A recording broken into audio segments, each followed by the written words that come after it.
नमस्कार दोस्तों, स्वागत है आप सभी का समाधान एजुकेशन के इस यूट्यूब चैनल पर। साथियों, आज की इस वीडियो में आप सभी का स्वागत है। और आज की इस वीडियो में हम लोग बात करने वाले हैं रीट 2023 के ऊपर जो है ओबीसी का क्या प्रभाव रहने वाला है। जो ओबीसी का आरक्षण वृद्धि की जो बात चल रही है उस पर क्या प्रभाव रहने वाला है, क्या उसमें कोई बदलाव दिखेगा, कट ऑफ में कोई बदलाव दिखेगा, वेटिंग लिस्ट को लेकर कोई बदलाव दिखेगा, इसके बारे में मैं आप सभी को बता देता हूँ।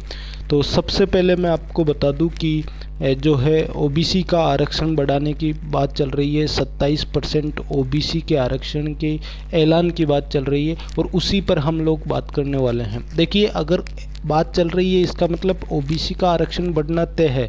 लगभग 27% स्टेट गवर्नमेंट जो है ओबीसी के आरक्षण को करना चाहती है। और अभी वो आप समझ लीजिए कि चुनावी मुद्दा है या कुछ भी है, लेकिन बात हम वैकेंसी की करें कि रीट 2023 जो हमने दी थी या आप सभी स्टूडेंट ने रीट 2023 की तैयारी की थी, उसको लेकर क्या इस पे कोई प्रभाव पड़ेगा या नहीं पड़ेगा, इसको लेकर मैं आप सभी को बता दूं। देखिए, कई स्टूडेंट बोल रहे हैं कि इस पर प्रभाव नहीं पड़ेगा, कई बोल रहे हैं इस पर प्रभाव पड़ेगा या वेटिंग लिस्ट में प्रभाव पड़ेगा। सबसे पहले तो मैं बता दूं, ओबीसी आरक्षण अभी तक तय हुआ नहीं है, आने वाले समय में ज़रूर तय होगा।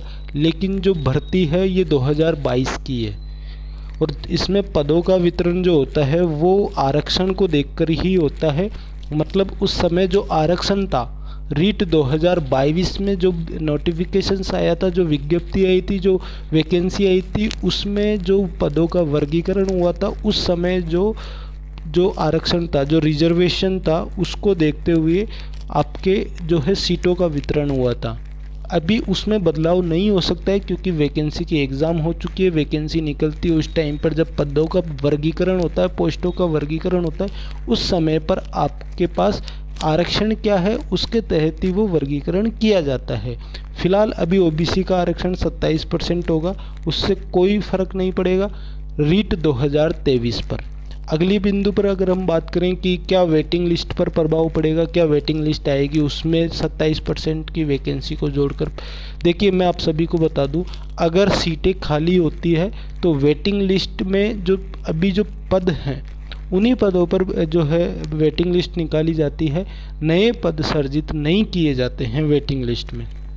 जो पद अभी आप निकालते हैं उन पदों में जो है वेटिंग लिस्ट, जो पद खाली रह जाते हैं उनके लिए जो वेटिंग लिस्ट निकाली जाती है। मान लीजिए डॉक्यूमेंट वेरिफिकेशंस के बाद में भी, फाइनल मेरिट के बाद में कोई ज्वाइन नहीं करता है या किसी कारणवश कोई रिज़ाइन कर देता है, तो उसमें जो पद खाली हो जाते हैं उन पदों को भरने के लिए वेटिंग लिस्ट निकाली जाती है।